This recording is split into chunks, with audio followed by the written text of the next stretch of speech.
Let's talk. Giles Brown.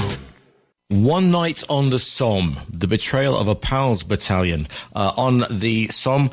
On July 1916, on the 1st of July, the Lonsdale Pals Battalion went into action with thousands of other British troops and was massacred. What happened next is a tale of betrayal and clearing the name of the fallen. I'm delighted to welcome on to the show the author of One Night on the Somme, Charlie Owen. Charlie, good morning to you.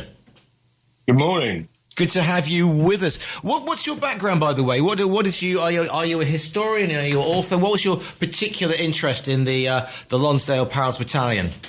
Well, my interest in the Lonsdales is simply that I've always been fascinated by the history of World War One, but I've only recently started writing about history in general. Previously, I've published some novels. My background was as a police officer.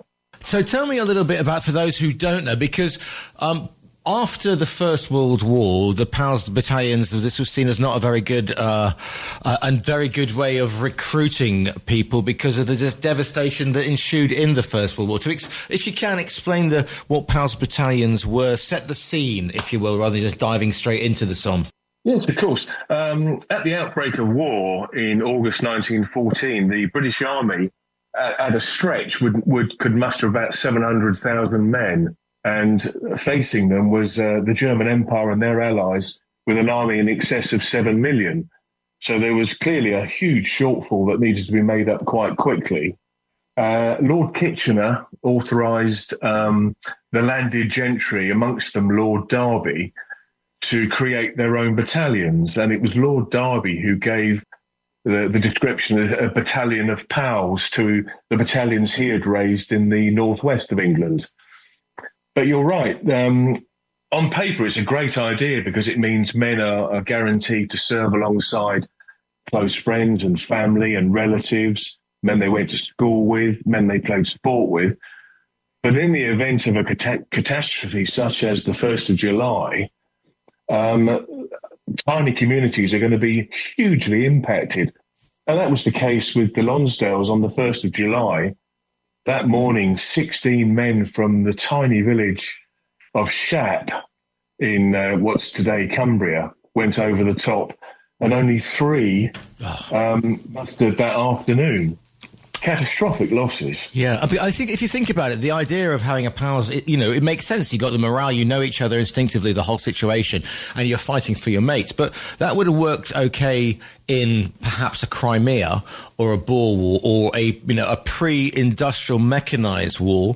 But this is really the first large-scale conflict that is seeing industrial mechanized warfare, and thus the huge slaughter rate. Absolutely. Nobody had seen casualties like this before, which is one of the reasons that there weren't that many monuments to the dead prior to the First World War. There were some, but, for example, the losses at the Battle of Trafalgar were about 450, and they were simply dumped over the side with their ships. The only monument ever erected was to Nelson, of course. But nobody anticipated slaughter on this scale. When we're talking about that, here's the thought. I hadn't thought about this before, but things strike me now and again. With the Pals battalions, are the officers local as well? Are they from the area, or are they sort of, the wrong word for it, parachuted in, as it were? That doesn't appear to be the case, actually. Whilst the men are exclusively from Westmoreland and Cumberland in the case of the Lonsdales, the officers, a huge number of them, are actually Scotsmen. And I don't really know why that's the case. But it is. There are some local men, but largely they're Scots. So describe the scene, as it were, because we tend to think, if you mention the First World War to a lot of people, they will immediately think 1917, 1918, there's it's the slug, it's the churn, it's the horrendous conditions. Up until this point, you might argue that the First World War has kind of been a little more fluid in terms of the fighting. I mean, there's been back and forth. We've had the Germans advancing through Belgium, there's been some pushback. Are we back into trench warfare that people would associate with later, or is it a static front line? Have they dug in? What's the situation in 1916? Well, by 1916, the Western Front was pretty much stagnated, which is why Joffre, who was the Allied commander, had called on Haig to launch this assault on the Somme. He wanted to start moving the front forward. So, yes, warfare had pretty much ground to a standstill on the Western Front. It was purely attritional. They would spend all day shelling each other. There'd be occasional trench raids. But effectively, neither front line moved. So how long have the Lonsdales been then, on the front line? When were they assembled? When did they sort of cross the channel and move up to the front. And that's the thing about I've always found, because I've been listening to a couple of podcasts recently about the First World War, and it's the sort of, again, we live in a world where, you could get on a plane and come down and do this interview live, Charlie, down in Marbella if you wanted to, which I'm sure would be good fun. But you know what I'm saying? These are young men who have not been abroad before. It's not like they may have been to the coast, but this is definitely the first time abroad for them. And not only that, is they're getting on, they're crossing the channel and then they're getting on trains, and literally they can be in the front line in 48 hours from arriving? Well, that's the case. The Lonsdales were created from about September 1914. They went overseas in November of 1915 and first went into the frontline trenches in the second week of December in 1915. And they incurred their first fatality within 3 days. It began almost immediately. There was the drip, drip, drip of casualties began literally within 3 days of arriving in the trenches and continued until they were disbanded in July 1918.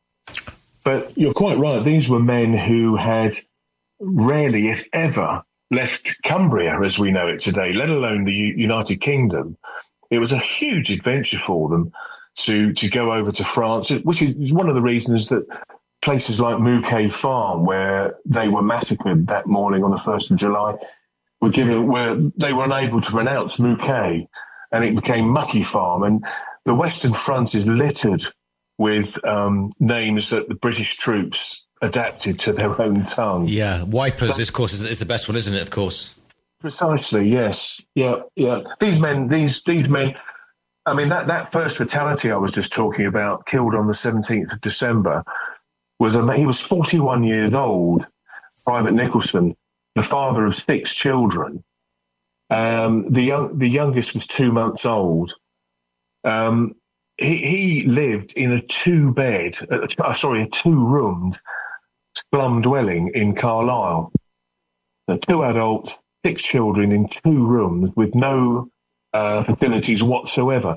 And it makes perfect sense for him to join the army, where he's going to get 3 square meals a day, he's going to get boots on his feet, a uniform on his back. They came from pretty impoverished backgrounds and rarely saw outside their hometowns. Yeah, I mean, this is another thing, because a lot of people immediately think these are young men thrown to the slaughter, but if you look at some of the list, there are some, there are some boy soldiers who, because of the romance of war, again, it's been a Victorian adventure up to this point, it's like it's about, play up and play the game. So you do get the 15-year-olds signing up, but you also get, people who are lying about their age and they're in their 50s and 60s. Now, both you and I, Clive, Charlie, know that, the 50s and 60s, as we are in, is the prime of life, but from a military campaign point of view, perhaps not. No, absolutely. I mean, and we have an example of a boy in the Lonsdales who lied about his age in the madness of September 1914. Turned up at a recruiting office with his brother, told them he was 19 and a half, was accepted. We have a photograph of him, and I found his service record, which has survived. He was 5'4", weighed just about 9 stone, wringing wet. Right. And the photograph is quite obviously of a young child, and he was killed on the morning of the 1st of July alongside his commanding officer. He was 16. Yeah, horrendous. 16 years old. Yeah, it's shocking. The Somme, I mean, it's become Somme, Passchendaele. They have become synonymous with with the horror of war, the horror of the slaughter. It kicks off, doesn't it? Starts on they do mining. It's a massive explosion, and that on the German lines, and that's the if you like the opening salvo, and then the rest is because the Germans are really well dug in, and I think that's the thing that they don't the intelligence as it is hasn't worked out that the barrage they are hitting on the Germans have got very deep trenches, very deep command posts, and they can't they think they've the intense bombardments wipe them out, and then they just pop up and the slaughter begins. Well, you're absolutely right. I mean, the events of the 1st of July can largely be attributed to the complete failure of the bombardment. That bombardment went on pretty much 24 hours a day for the week prior to the attack. But there was a major problem in as much there was a huge shortage of high explosive shells. They were relying on shrapnel shells, which were totally ineffective against the German dugouts. And you're quite right, they'd prepared very thoroughly. These dugouts, in some places, were sort of 2 stories deep, reinforced concrete. You'd need a direct hit from a high explosive shell to make a dent in them. And on the evening of the 30th of June, it was patently obvious to British troops in the frontline trenches that the barbed wire had not been cut in front of them. Yeah. Shrapnel won't cut barbed wire. It had been an abject failure. And there were all sorts of reasons for that, not least of which was the strain the British munitions business was under back in the UK to supply the Western Front, which led to some really shabby ammunition making its way to the artillery batteries. And British artillery batteries on the Somme earned a reputation as a suicide club because the shells were prone to detonate either in the barrel or immediately they left it. So there were reports that British artillery soldiers were removing the fuses altogether. Wow. And all that landed on the other side were complete dud shells. And that was borne out post-war by unexploded British shells every couple of paces in front of the old German positions. So they're looking across I've read accounts and the absolute sort of the rolling barrage and the noise and the pressure. You've got to keep your mouth open because otherwise it's just the incessant sort of rain of steel and explosion. I mean, I know it's going to have an effect on the opposition, but also it's going to have an effect if you're sitting there, huddled in your trench, you're not very deep trench. And then, the smoke kind of clears and you see the barbed wire is still there and you have to advance. I mean, it takes a sort of special kind of courage to go, quote unquote. And I'm not, I know it's a hackneyed expression, but it takes a special kind of courage to go over the top, doesn't it? But I suppose you're doing it for your mates, aren't you? At the end of the day, that's the thing about battle. Well, that's what I've read, is that largely these men were doing what they did because of the men standing alongside them. Not because they had any sort of overwhelming sense of loyalty to the country or anything like that. It was about their mates. But you're quite right, the Lonsdales were in the second wave that morning, so they had sat in their jump-off trenches watching the slaughter of the first wave at 7:30. So they knew exactly what they were going to walk into. And quite literally, as they left Ortwell Wood at 8 a.m., the German gunners identified the exit point, and they were just mown down in their hundreds as they left the wood. How far did they get? I mean, did anybody break through the wire? Did they get to a German trench, or is it just? Yeah. Some of them, their objective was Mookley Farm, which was beyond the horizon, completely out of view to the Lonsdale. They knew it was there, but it hadn't been shelled properly, and they got nowhere near that. But then some of them did get into the first line trench with their colleagues from the King's Own Yorkshire Light Infantry and 2 battalions of the Highland Light Infantry. But they were very quickly driven out. At enormous losses. They achieved nothing. Here's a stupid question. What's the morale? Is it the shock when they realise that the ones who are alive are the lucky few? And again, because You talk about sort of 16 young men or 16 soldiers, 16 men volunteering and from a village and only 3 surviving. I mean, this is presumably, we call it post-traumatic stress now, wouldn't we? I mean, we wouldn't send men back in the line because of this, because of the scale. I mean, do you have first-hand accounts that get past the chaps went over the top and were repulsed by the Germans? Which that's the reading between the lines. You can kind of make up what's been going on there. Well, yeah, I mean, post-traumatic stress, of course, was not discussed at all. Shellshock was barely acknowledged by the military in 1916. Shellshock was in itself completely different to post-traumatic stress, in as much that PTSD is something that manifests itself in the days or weeks after an event, whereas shellshock becomes obvious immediately. The effects are really quite frightening to watch, according to the accounts that I've read.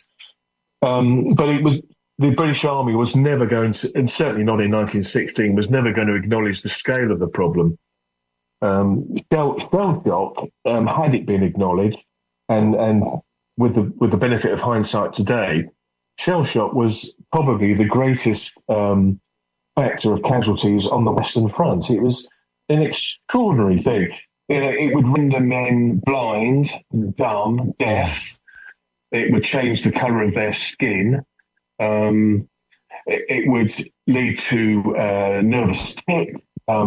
It's a terrible, terrible thing. And one of the first RAMC officers to actually diagnose it described it as a disturbance of the brain, which is probably about right. And they're asked to go out and do it again 8 days later.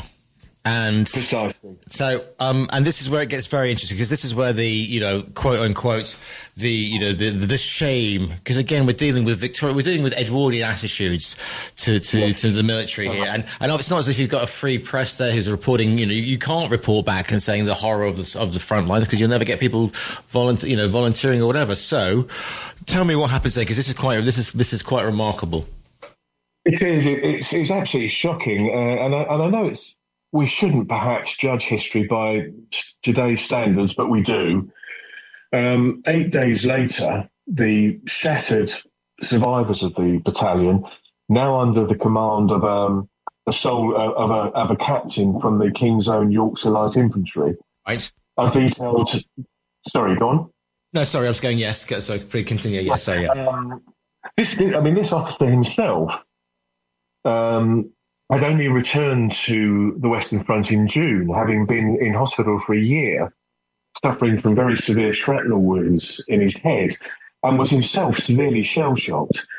And they put him in charge of the survivors of the Lonsdale Battalion. He was summoned to headquarters, told within a matter of hours he had to arrange a raid across the ground that had already been fought over, which was covered in the corpses of their of their comrades. As another sort of reconnaissance raid, and effectively the men said, "We're not going." They were put under the command of 2 young officers, James Ross being the leader of the attack. James Ross was a remarkable soldier, won the Military Cross later in the war, but he didn't have the standing among the men in 1916 to command a battalion. And the men effectively ensured that this raid failed. They took wrong turns in the dark. They got lost. The officer at the back, Godfrey Twynham, it was like herding cats, trying to keep these men going forward. Yeah. And after the best part of 2 hours out in no man's land, James Ross realised that to continue would be catastrophic, and he made a very, very brave decision to cancel the raid. In 1916, the British Army was happily shooting men left, right and centre for cowardice and disobedience to orders and throwing away arms and any number of capital offences under the Military Act. James Ross was at risk, possibly, but certainly 4 non-commissioned officers who were arrested that night on the instructions of the brigade commander were in very serious danger of facing a firing squad. Looking at it today, it's absolutely scandalous, but it happened. But I suppose again we're looking at again. We can't judge history. We can't judge what's happened over 110 years ago. Unfortunately, on our own thing, it's like saying, "Oh well, Richard the Lionheart shouldn't have slaughtered those people after the siege of Acre." I mean, so. They're not immediate. I mean, the thing. It's the disgrace, isn't it? I mean, it's a man's honour is seen as all important, especially an officer. So this is part of the disgrace and the whole thing that the Lonsdale becomes almost shorthand for cowardly behaviour, un-British behaviour. Well, quite. General Gough, the commander of the reserve army, who had overall command, just went apoplectic. I mean, his notes on the court of inquiry still exist, and he's had a breakdown on paper. He's gone absolutely crazy about what's happened, and he's eviscerated the reputation of the medical officer, Captain Kirkwood. Disgracefully so. He's instructed that he's reduced to the rank of orderly, taken out of the front line. He wanted him sacked from the army, effectively. And Captain Jardine, the guy who should never have been in charge of the Lonsdales, was also disgraced, removed from his battalion and put in charge of a prisoner of war camp. So they trashed the reputations of two officers and then paraded the surviving Lonsdales without arms, which apparently was the ultimate disgrace back then, in front of the rest of their brigades. And they were berated by a general for their perceived cowardice and lack of manly fighting spirit, etc., etc. But the really extraordinary thing about that is, whilst the paperwork for that exists, until 2016, I've been unable to find any record of it happening. It was effectively kept quiet, and I don't know how you managed to keep something like that, which had taken place in front of so many people, quiet for so long. A good friend of mine wrote a book about the Lonsdales back in the 90s, and he had the benefit of interviewing survivors of the massacre and of the raid. Yeah. And it was never mentioned. They didn't mention it then. Clearly, no one else present that day ever put pen to paper. If they did, I can't find it. And it was only when Taylor Downing wrote his extraordinary book about shellshock called Breakdown in 2016 that he alluded to this court of inquiry and the disgrace of the Lonsdales. It was kept quiet for really the best part of 100 years. It's extraordinary. Yeah, but I suppose it's the thing, again, different times, and it's the collective memory. We will never talk about this again. You brought shame upon your battalion. You haven't showed, manly, lack of moral, fighting moral fibre, etc. Yeah. It's, again, we're looking at it through a different lens. I can talk to you about this probably until next week, to be honest with you, Charlie. But how do you get the, because you said this is not public knowledge, so, or at least until the book came out in 2016. So how do you get the information? I know you're sort of forensic in your way of getting this, but where do you look for this? Is it in Kew? Whereabouts is it?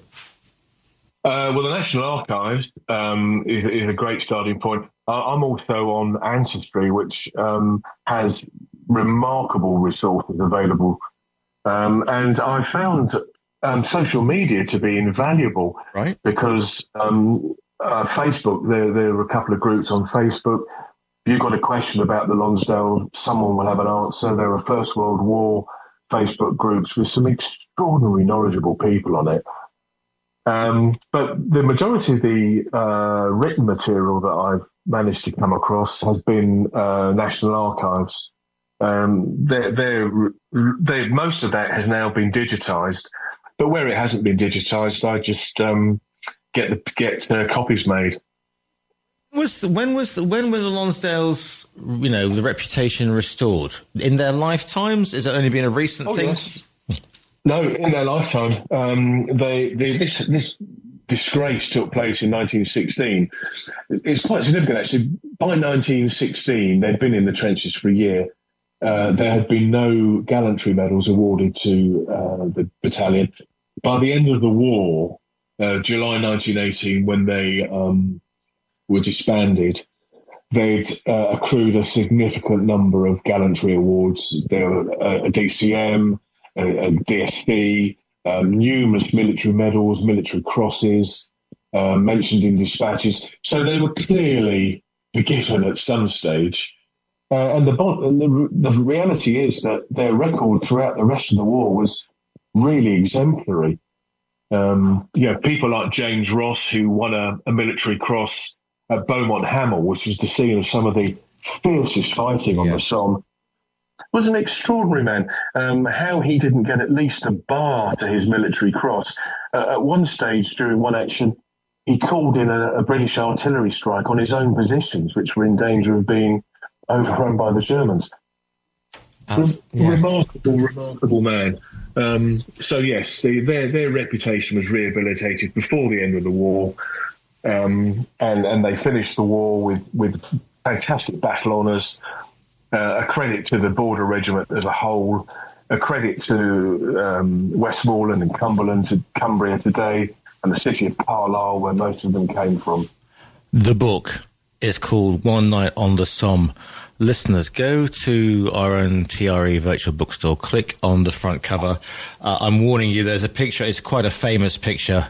If you know your First World War, you will know that picture. It is quite shocking, but it is visceral in its power. The book is visceral in its power too. It's called One Night on the Somme. It's by Charlie Owen.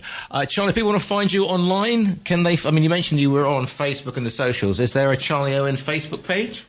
No, not really. I mean, I'm on Facebook, but I don't have a dedicated page to the writing. No, perhaps I should. Indeed. Well, anyway, listen, it's been wonderful to speak to you. Thank you so much for shining a light on these incredibly brave men as well. It's a fascinating tale. The book is called One Night on the Somme. It's by Charlie Owen. Charlie, thank you so much for your time today.